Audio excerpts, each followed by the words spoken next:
Mr. Horace Mansfield, the well-known half-wig.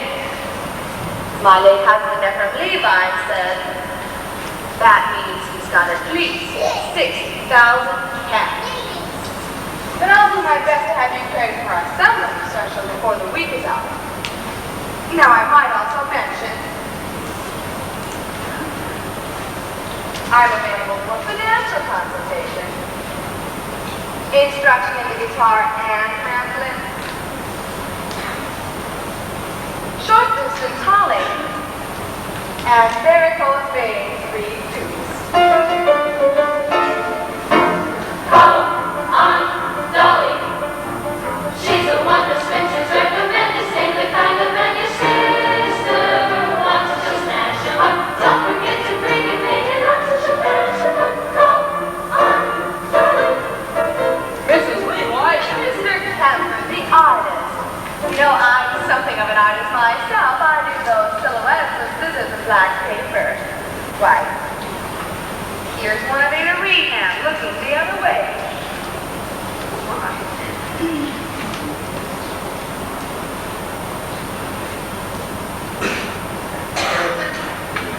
Mrs. Levi, the train beyond station in 5 minutes. If we don't get there on time... But we will, Mr. Kemper. And not only will Lord Vanderbilt give you permission to marry Mrs. Ermengarde, but he'll also dance at your wedding. And not alone either, because I happen to be engaged in finding him a suitable second wife himself.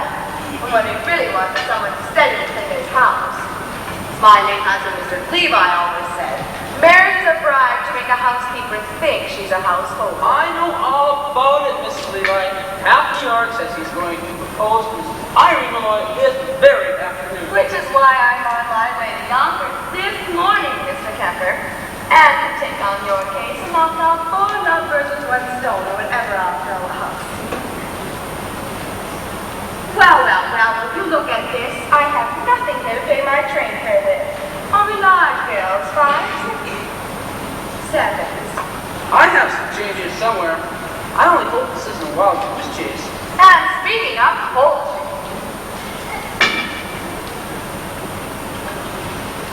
I'm available for fresh turkey games. Serving of course 3 bones.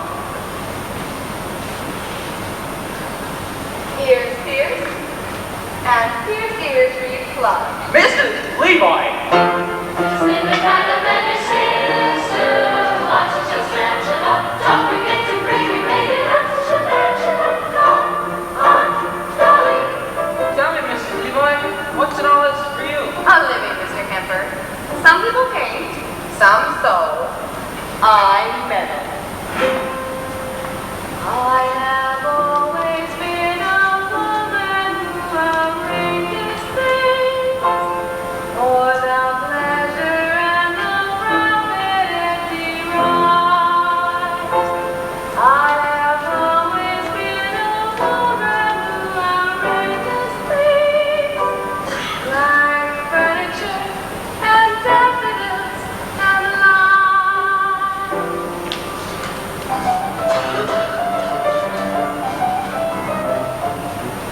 When a man with a timid smile meets a girl with a diffident air, why should the tortured creatures beat around the bush? Well, heaven knows Mother Nature only needs a little push. So I put my hand in here, I put my hand in there,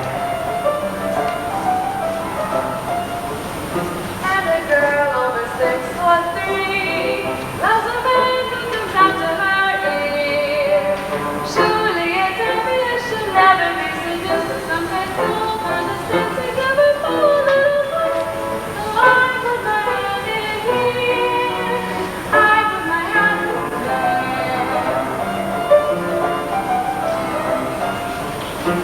I have always been a woman who arranges things.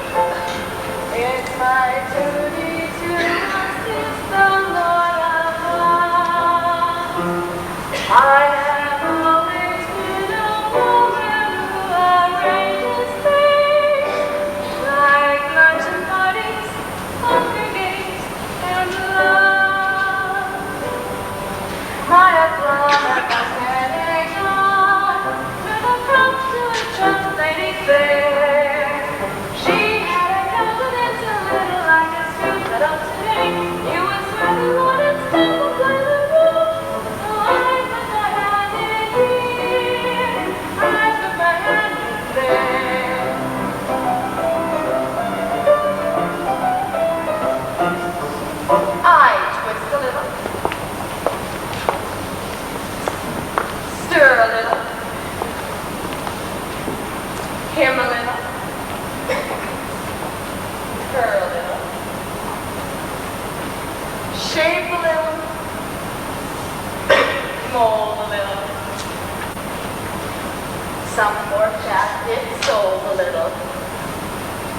when I use my fist a little, some young bride gets kissed a little. Pressure with the thumbs, matrimony comes. I put my hand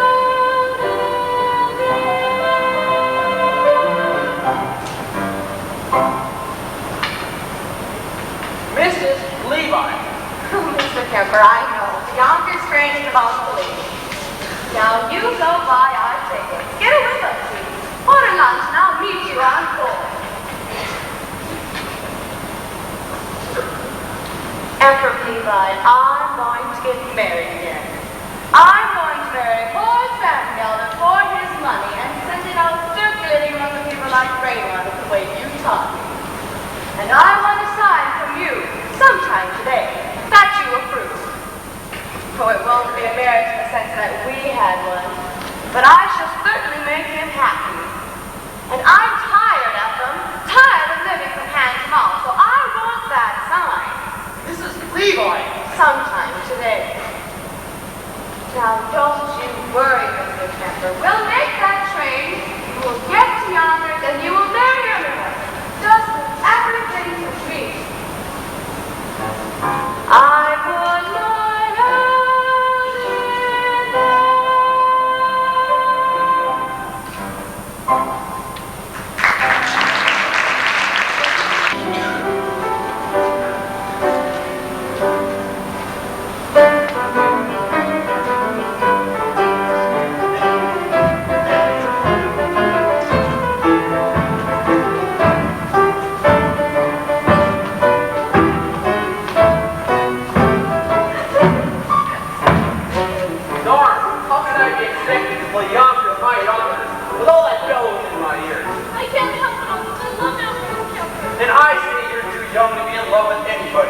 Here, take this. I'm not too young. I'm 17, and another year will be an old maid. Well, I forbid it. Dare to be an old maid in regard, and I'll cut you off without a cent. And don't cry in front of the store. I can't help it. I'm not happy. Then by thunder, you'll go and leave to New York for a while, where it won't be noticed. Now go upstairs and start packing your trunk. And don't get any tears on that rock. It was just oil.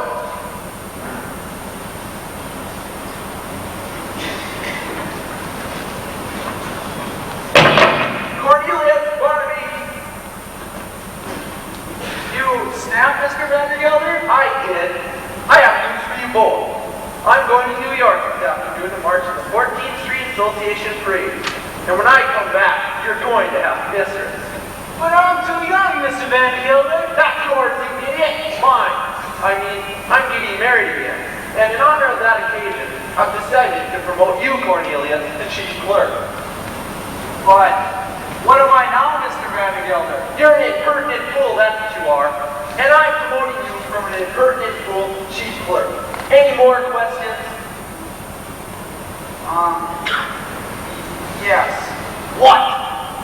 Does the chief clerk get one evening off a week? So that's the way you thank me for your promotion, is it? No serial attendance store as usual. Now get back to work! And don't forget to put the lid on the sheet dip.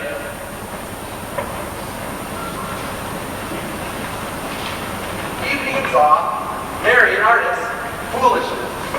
99% of the people in this world are fools, and the rest of us are in great danger of contamination. Why, even I was once young, which was foolish, and not married, which was foolish, and was poor, which was more foolish than anything else. Then my wife died, which was foolish of her. I grew older, which was sensible of me, and became rich, friendless, and mean, which in Yonkers is about as far as you can go. Oh, I know what you're wondering now. Why a man of so much good sense would be finding anything as foolish as getting married again? The answer is simple. This house without a woman would be an empty shell. And pretty dirty too. It takes a woman all powdered and pink to joyously clean out the drain in the sink. And it takes an angel with long golden lashes and soft dressing fingers for thumping the ashes. Yes, it takes a woman, a dainty woman, a sweetheart, a mistress, a wife. Oh yes, it takes a woman, a fragile woman, to bring you the sweet things in life.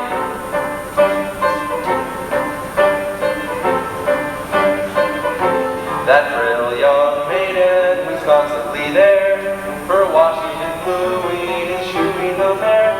And it takes a female for setting the table and cleaning the kersey and cleaning the stable. Yes, it takes a woman, a dainty woman, a sweetheart, a mistress, a wife. Oh yes, it takes a woman, a fragile woman, to bring you the sweet things in life. And so she'll work until infinity. 3 cheers for femininity. FBM-IT1! Get out of here! And in the winter she'll shovel the ice and lovingly set out the trap for the mice. She's a joy and treasure for practically speaking, to whom you can turn when the plumbing is leaking. That dainty woman, that fragile woman, that sweetheart, that mistress, that wife. Oh yes, it takes a woman, a husky woman, to bring you the sweet things in life. Oh yes, it takes a woman, a dainty woman, a sweetheart, a mistress, a wife. Oh yes, it takes a woman, a fragile woman, to bring you the sweet things in life.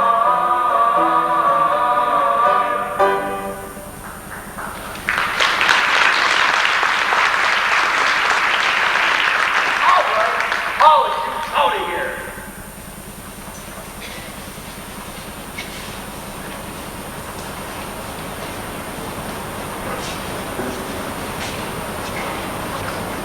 Congratulations, congratulations. 1,000 congratulations. What? What? Congratulations, Mr. Van de Kelder. All of New York is buzzing with the news that you practically proposed to Irene Malloy.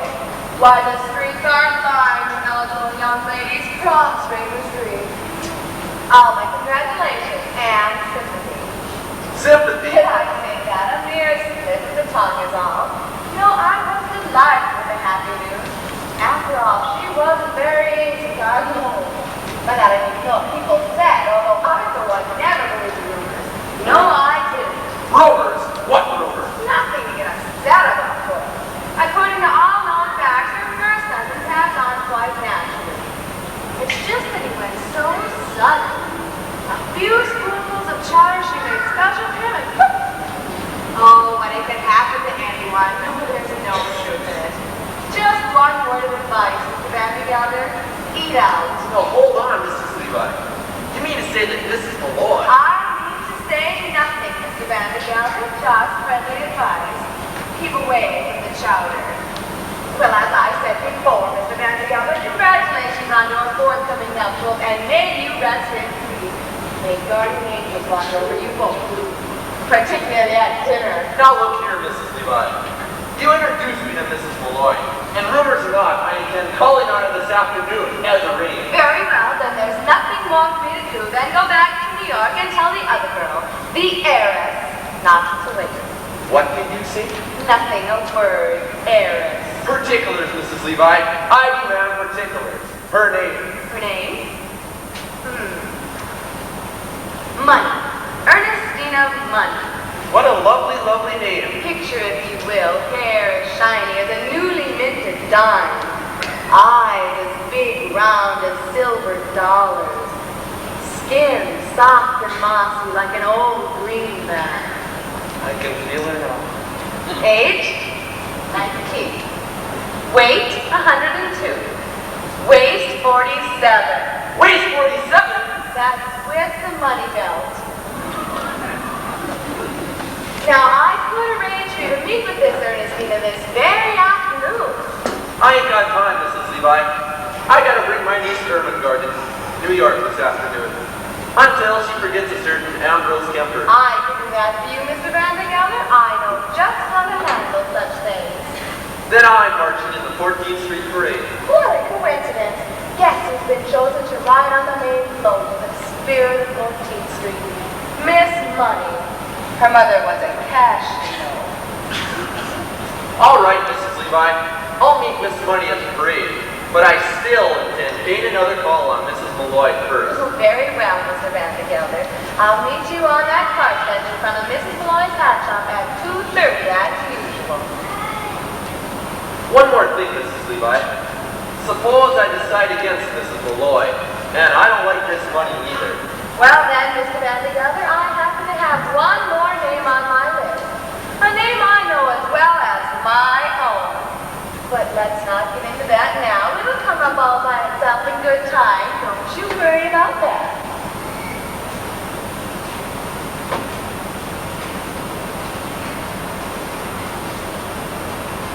Oh, but wait until you see Ernestina Horace.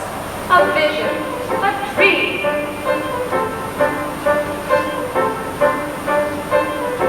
It takes a woman of honor and pain to choice the queen of the drain in the sink. And it takes an angel with long golden lashes and soft dressed fingers for doping the ashes. Yes, it takes a woman.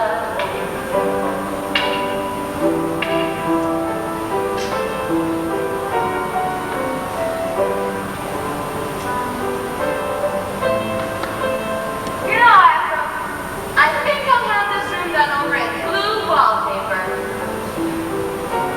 Yes, in blue. Ermengarde, Ambrose, we've got plans to make.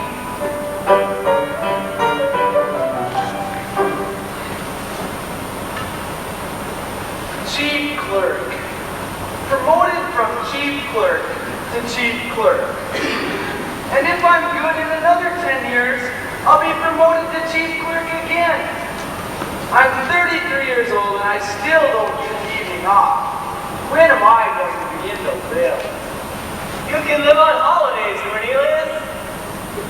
Do you remember what we did last Christmas, Barnaby? All those rotten tomato cans exploded, and you and I cleaned up the mess all afternoon. Do you call that living? No. We're going to New York, Barnaby. You mean close the store? Uh-huh. Well, we can't do that, Cornelius. We'll have to. Some more rotten tomato cans are going to explode. Holy cabooses! How do you know? I'm going to light a candle under them. That's how I know. It'll make such a smell, customers won't be able to come into the store for at least 24 hours. We're going to New York, Barnaby. We're going to have a good meal. We're going to spend all our money. We're going to be in danger. And we're going to be arrested. Holy cabooses! One more thing. We're not coming home until we've each kissed a girl. Well, you can't do that, Cornelius. You don't know any girls. I'm 33 years old and I've got to begin sometime. I'm only 17.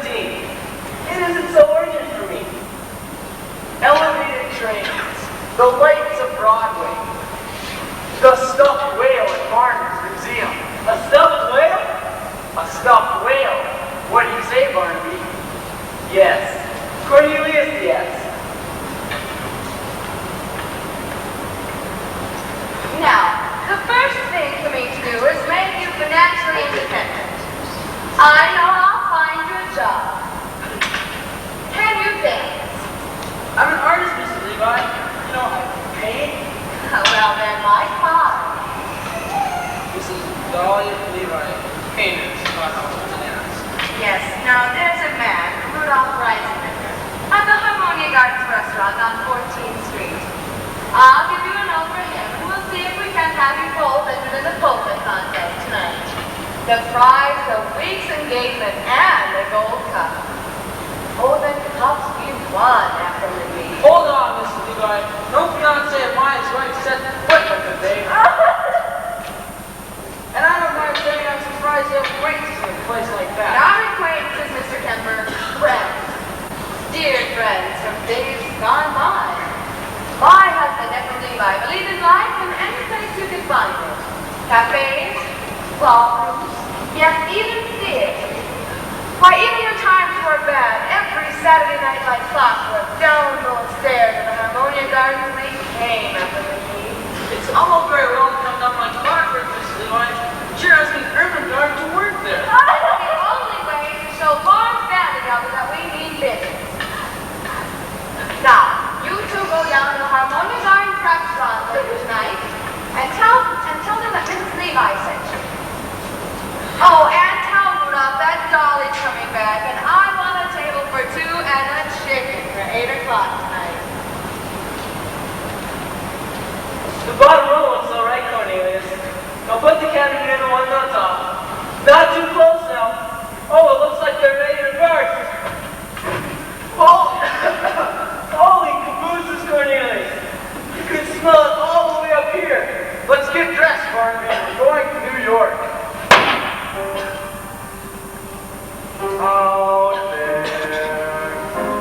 there's a world outside of Yonkers. Way out there beyond this hick town, Barnaby.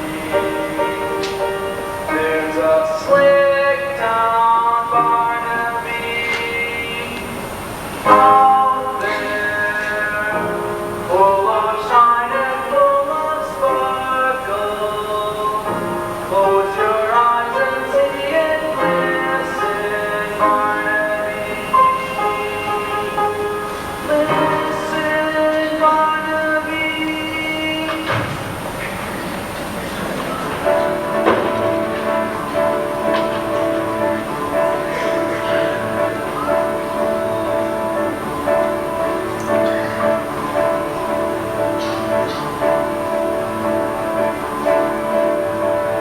Put on your Sunday clothes, there's lots of world out there. Get out your brilliant tea and dime cigars.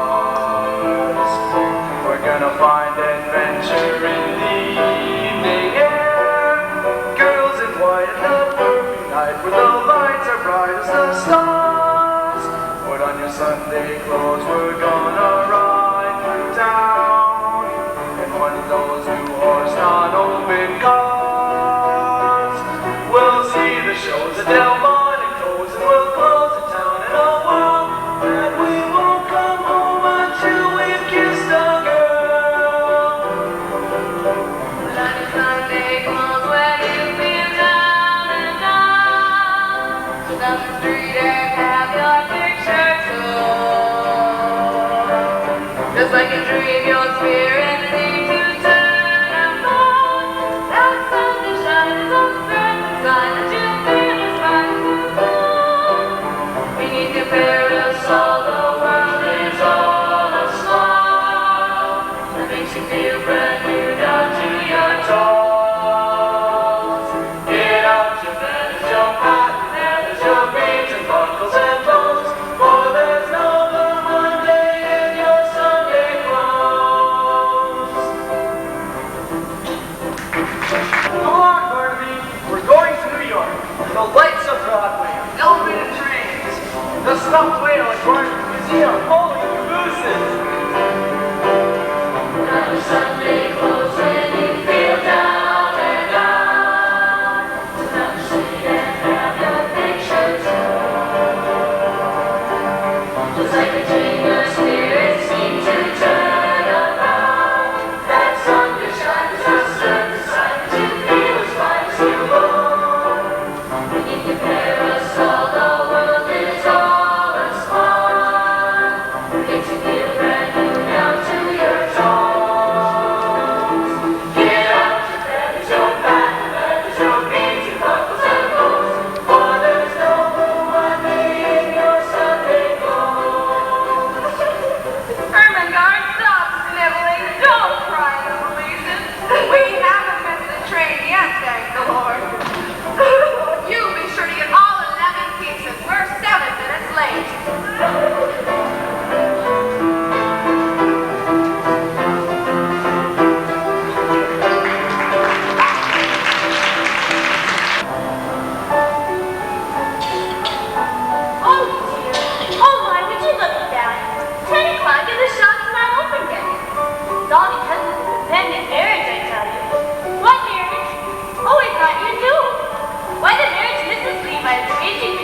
Horace Vanderbilt, the well-known young millionaire, and my employer and friend, Mr. Clarky Malloy.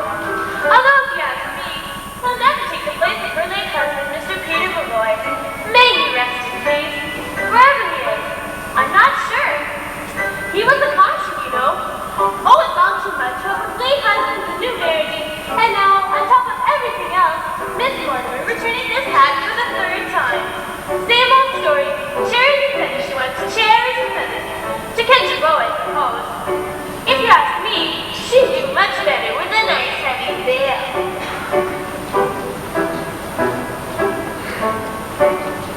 I told her ribbons down her back is so great this summer if we want to catch a gentleman's eye, but she'll have none of it. Cherries and feathers she wants. On today, of all days, when that poor dear sweet Mrs. Moonlight has it up on her mind, what was this with what, Minnie? With the joy of what?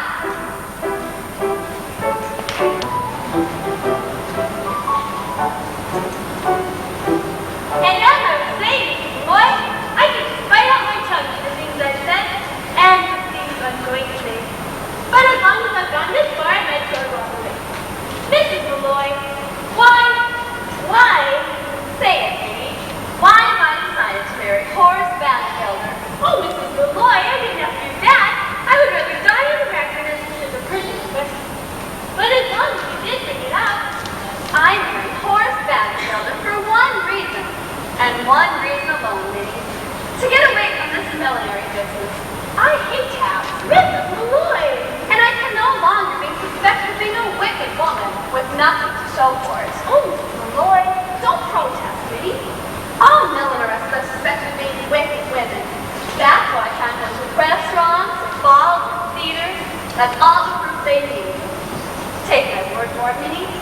Either I marry Horace Vanderbilt, or I break out of this place like a fire engine. Oh, no. Not Miss Mortimer again. Miss Mortimer, I'll take care of it. No, Minnie, leave it be. You can make another hat for Miss Mortimer if you like. I'm wearing this one myself. Mrs. Malloy, you can't. You're a widow. And that hat, well, it's provocative, that's what. Is it, Minnie? Well, who knows when they walk into the shop today? And provocative may be just what I want to be. Mrs. Malloy!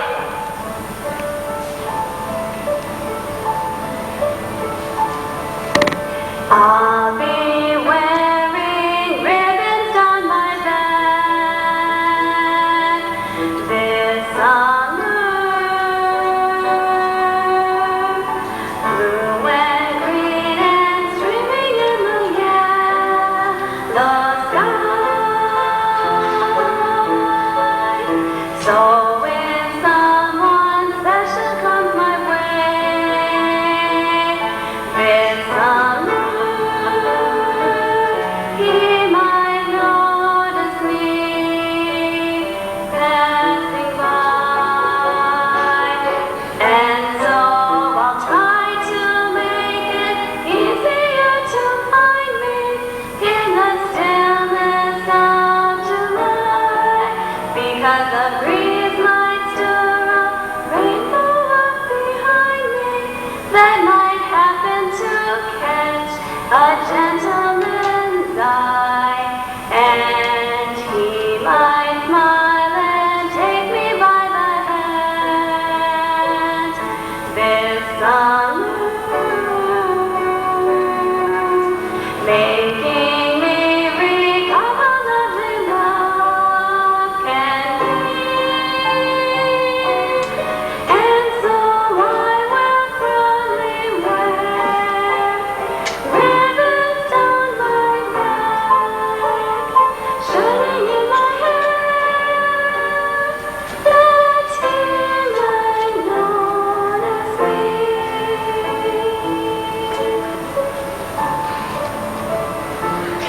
Mrs. Malloy, what a word for you make me answer this next question from about town, but I'm going to ask it anyhow. Do you love Horace Vanderbilt? No, Minnie, I don't. Peter Malloy, God rest him, was my share of love, and I'm not saying I was shortchanged. Once is enough for a woman, as long as it's true love. And it was that. Minnie, look! There's two men staring at the shop. Men!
just yet, Barnaby.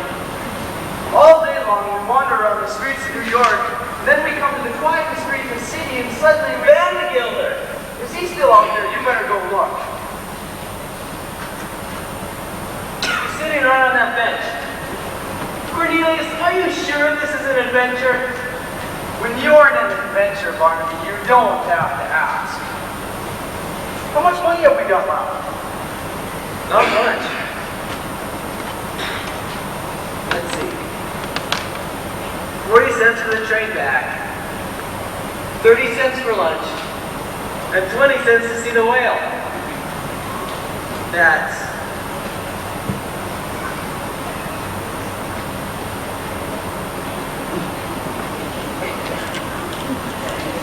$90 cents!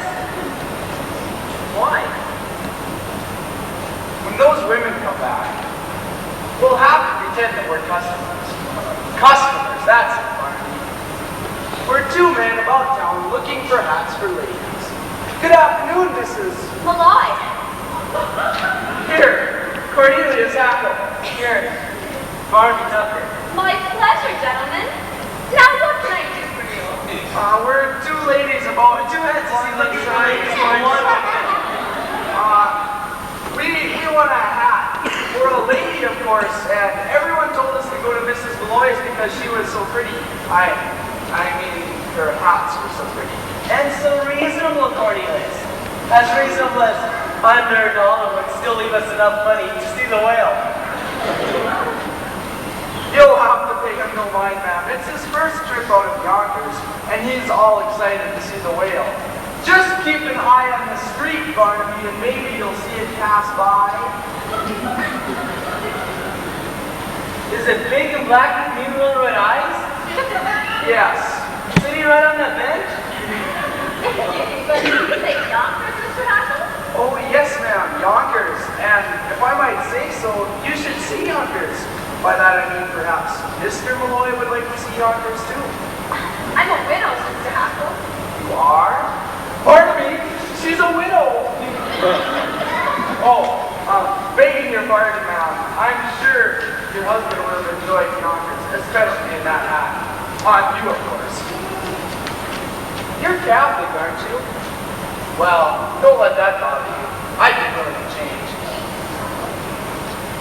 Mrs. Malloy, if you should ever have a Sunday free, I'd be more than pleased to show you Yonkers from top to bottom. Well, as a matter of fact, Mr. Hackle, I might be there sooner than you think. Oh, really? You see, I have a friend who lives in Yonkers. You do? Perhaps you know him. Perhaps we do. Oh, it's always foolish to ask in cases like that. It's a Mr. Vandergelder. Horace Vandergelder? Vandergelder's A&B? Do you know him? No, Mr. Vandergelder's a substantial man, and well liked, they tell me. A lovely man, Mrs. Malloy. He has only one fault as far as I know. He's hard as nails. Cornelius, come here, look.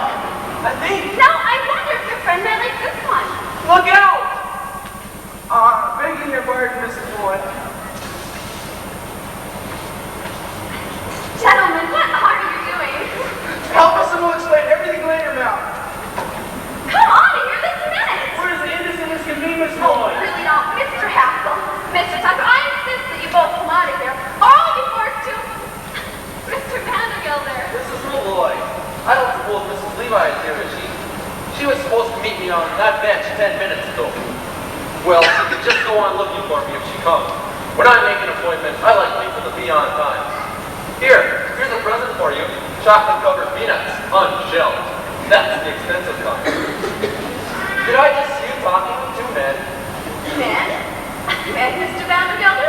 Now what would men be doing in a lady's hat shop? Well, now, let's go back to my workroom. I'm so anxious for you to see it. I saw it last week. So you did. Well, Mr. Vandergelder, what's new in the mean feed business? I understand you have 3 friends, all hard as nails. I mean... What on earth are you talking about? Yonkers! I hear it's a very beautiful city. And who's been telling you about Yonkers, may I ask? Nobody. A friend. What friend? A customer, Mr. Vandergelder. Well, you see, He? a customer, Mr. Vandergelder. Someone quite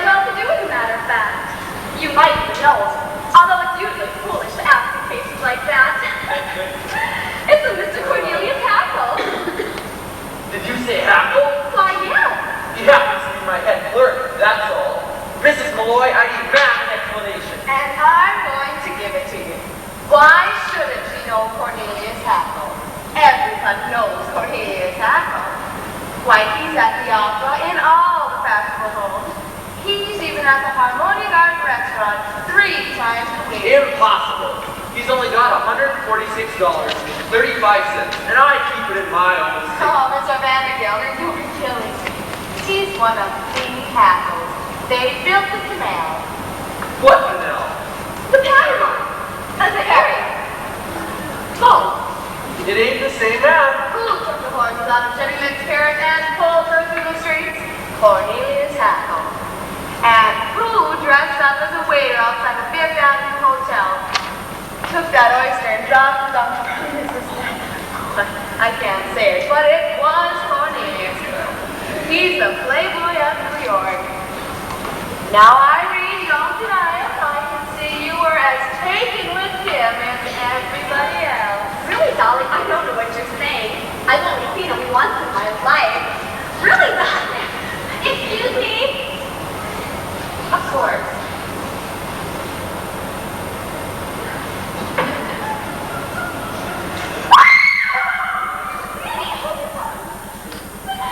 There's a man in there! No, look here. There's a man in that No, corner. not Mr. Abigail. You can't. It's too dangerous. No man that hides his lady's closet is right to me, Mrs. Right? Stand aside. Man, indeed. I'm sure we make short work of handyman with these muscles. I can see them now rippling underneath your coat. Ripple, back and forth. Ripple. The last time, Mrs. Right. Will you stand aside? And indeed, Mr. Vandergelder, that's exactly what the courts are going to want to know when you're accused of entering this closet without a search warrant. I mean, what do you stand for if you don't stand for the law of this great land? I know what I stand for. I stand for motherhood, America, and a hot lunch for orphans. Bring out your hats, sir, Betsy Rose's flag is passing through. You see him on the hill at Gettysburg. He's the great triumphant love. If you see him as he's trudging through the graves of round 7th and March, March, March. How's this not affected you, sir? I came here at 14 years of age as an immigrant girl from a land that oppressed my people. And I must enter here with a brave, patriotic American, Moses. I stand for motherhood, America, and a hot lunch for orphans. Take off your hats, sir, there's a Tuesday eagle passing through. You see him on the hill at Waterloo. Neath that great triumphal arch. If you hear him singing Dixie in the sugar cane, stand up and march, march, march.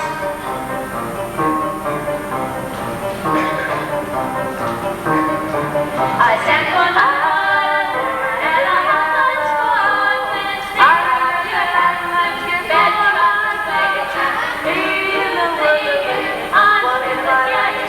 See the triumphal arch. If you see the story, have a race of crafts. Stand up and march, march, march.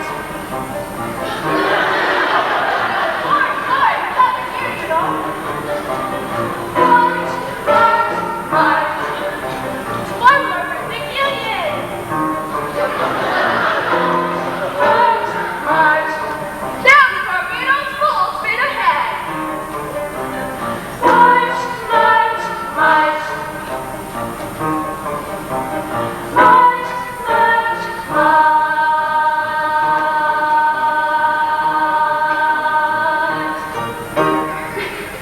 So you see, Mr. Vandergelder, there couldn't possibly be a man in this closet.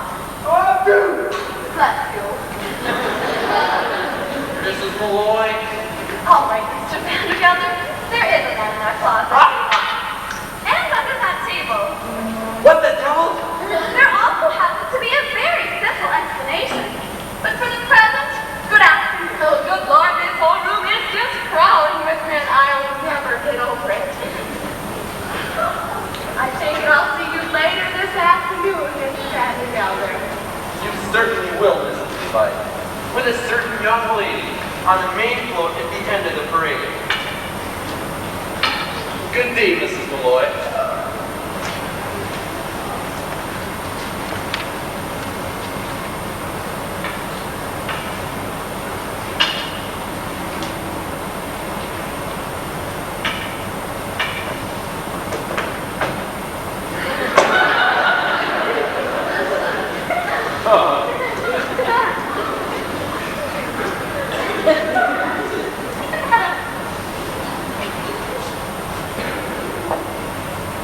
Mrs. Malloy, I can explain everything. I don't know, your idiot explanation. But me and Barbie were just trying. You and Mr. Tucker, it is a pleasure leaving my shop. Or I'll be forced to call up the lottery. Now I read, calling an officer, letting him off a bit too easy. The lost court, that's where they belong.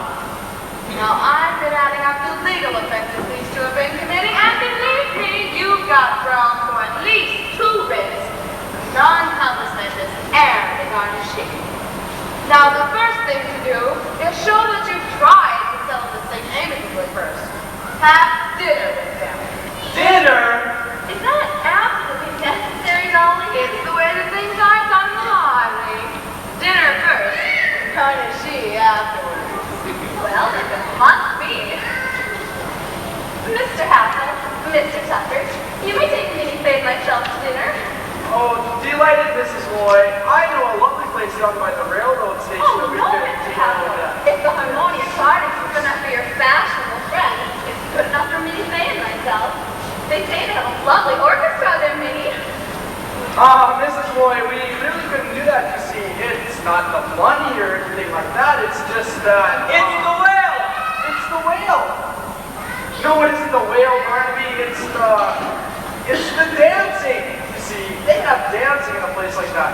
And I don't know how, and it would take me weeks, months, maybe even years to learn. Mrs. Dolly Levi, 33-year-old chief clerks, taught how to dance. Yes, now it's very simple, Mr. Hassel. You just put one arm here and one arm here. It's no use. I have absolutely no sense of rhythm. Absolutely no sense of rhythm is one of the primary requirements for learning by the Gallagher-Levi method. Just give me 5 minutes of your time, Mr. Hassel, and I will have you dancing in the street. Now let's start with lesson 7, the waltz kick turn. It's very simple. Right foot touch, left foot touch, under, back, around, touch, back, through, around. Perfect. That's lovely, Mr. Hassel, and I think of all those lucky women who will find heaven in your arms. Let's go back to lesson 1.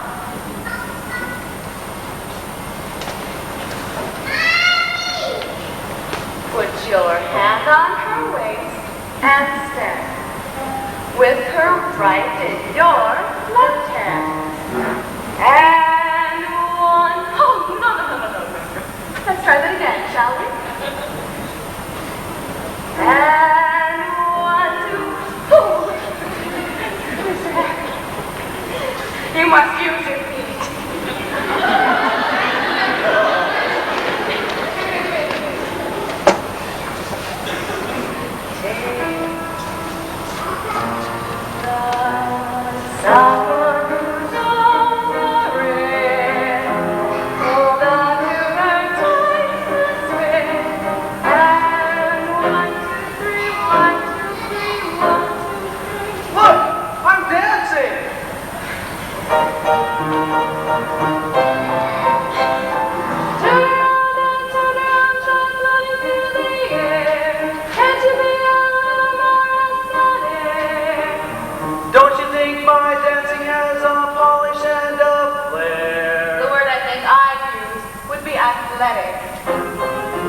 Well, my heart is about to burst, my head is about to pop, and now that I'm dancing, who cares if I ever stop?